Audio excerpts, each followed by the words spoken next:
I just want to give a quick thanks to the Tier 5 channel members and patrons. Bob the Dragon, Datamagnet, Sergeant Puma, Cat Crab Lobster, and Duck Machine. Thank you very much for the support. It is much appreciated. Story number 1. Prison Break, written by Eat Frozen Peas. Far down the hall, I heard a roaring. My comm bipped. Front control reporting human disturbance. I felt my intestines twinge. It appears to be angry. My guts roiled. We believe it is here for the other human. Recommend all non-combat trained personnel go into lockdown. Armed person... With an abrupt shriek, the comm died. I wrapped a tentacle more firmly around the firing rod of my rifle and tried not to soil myself. In the cell behind me, the human prisoner laughed quietly. You fornicators! You're all mated now. I could hear a crashing coming from the sealed doors on the other side of the corridor.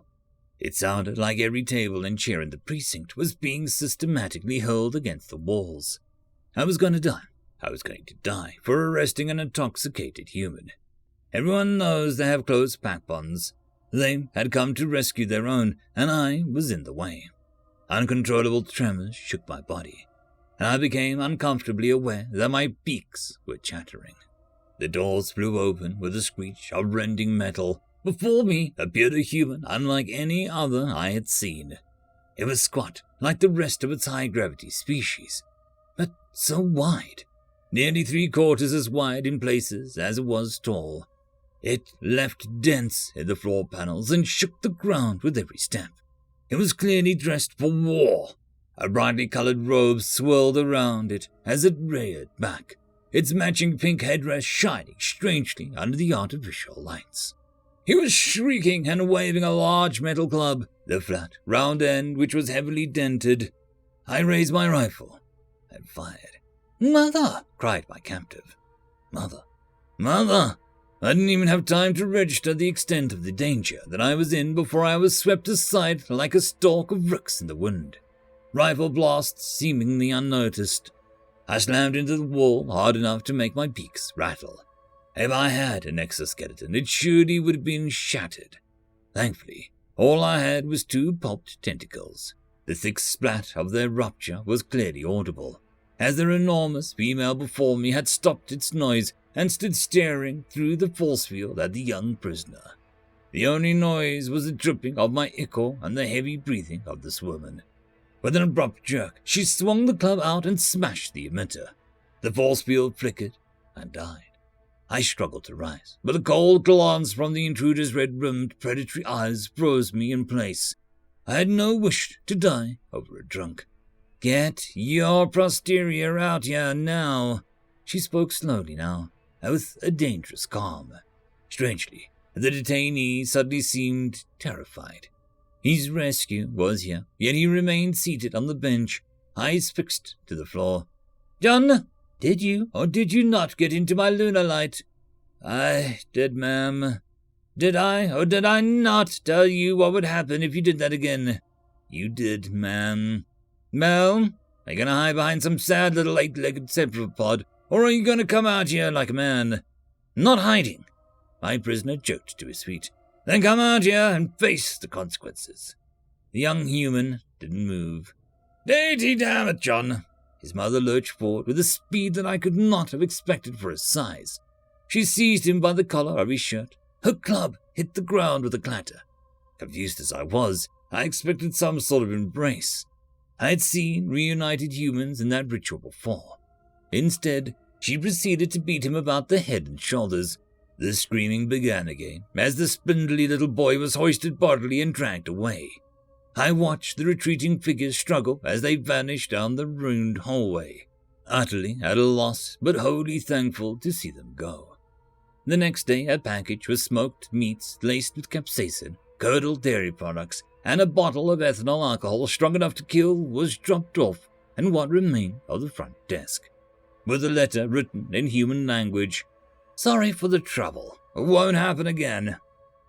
End of story. Story number 2. Grudge, written by Hexchem. Core leaned against the table, heavily. taking the weight off of his legs, one of which was a temporary prosthetic they'd been issued with while waiting for a proper biometric replicate to be machined to his exact specifications. He tapped a claw rhythmically, filling the yawning silence of the chamber with a percussive pattern that he was only vaguely aware of knowing. Though none of the assembled beings had any way of knowing it, it was a slow funeral march common to human militaries, and Cor was intimately aware of its subtle implications in its presence here today. Assembled Carthagian brood queens, I bid you greeting on behalf of the Lbry homeworld and our allies, the humans. I thank you for affording me this audience today. A rattling hiss filled the chamber, and an electronic voice rose from the table, translating on the fly. Pitiful Lbry, we allow your presence for our own entertainment. Speak quickly so that we can dispose of you. Tap, tap, tap, tap, tap. Cor spread his claws wide, exposing the scarred torso still painted with blood. His mouth widened, revealing a gleaming set of teeth. You misunderstand my presence here, Carthagians. I have come to tell you of your glory. I have come to tell you of your great victory over the human forces of Centauri Gamma. More rattling hisses filled the chamber. I was there on that hallowed battleground when your forces poured over the hills like a shadow of death. When you purged the filth of their offspring, I heard the lament singing through the air. He pushed back from the table and walked around it, still tapping the rhythm steadily. Then you had the last survivors of their race surrounded on that weak little planet. I heard their commander's words. We're all gonna die, he said. To their credit, the humans did not cry out. No, their assault had already driven that from them. They accepted your superiority on the field. They knew their death was inevitable, and they did not seek to avert it. They went willingly into death, and your armies delivered well. Tap, tap, tap, tap, tap. I, being a slave of my biology, fell into cryptobiosis near the end of the battle, but I still heard the words, we're all going to die. Tap, tap, tap, tap. Then I was awoken by my own species sometime later, and I saw the artistry in your greatness, Carthagians. Such violence was spread out over the field. Truly you are supreme in all matters of conquest. Tap, tap, tap, tap. My own family was slaughtered on that planet. They were still small. My broodlings hadn't molted yet. We had spent some time with the humans, learning about them, trying to establish good relations. I discovered something very interesting about the humans during my time on Centauri Gamma. It was not their homeworld. They come from very far away, looking for new civilizations. The rattling surged again, but punctuated with hesitance.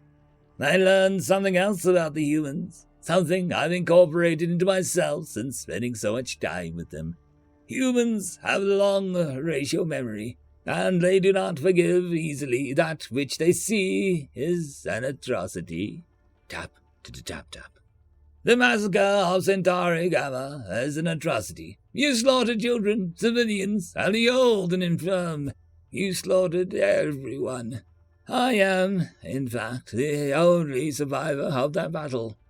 Cor raised the plating of his exoskeleton, revealing a crude amalgamation of circuits, wires, and an alarming amount of high capacitance enthalpic gel.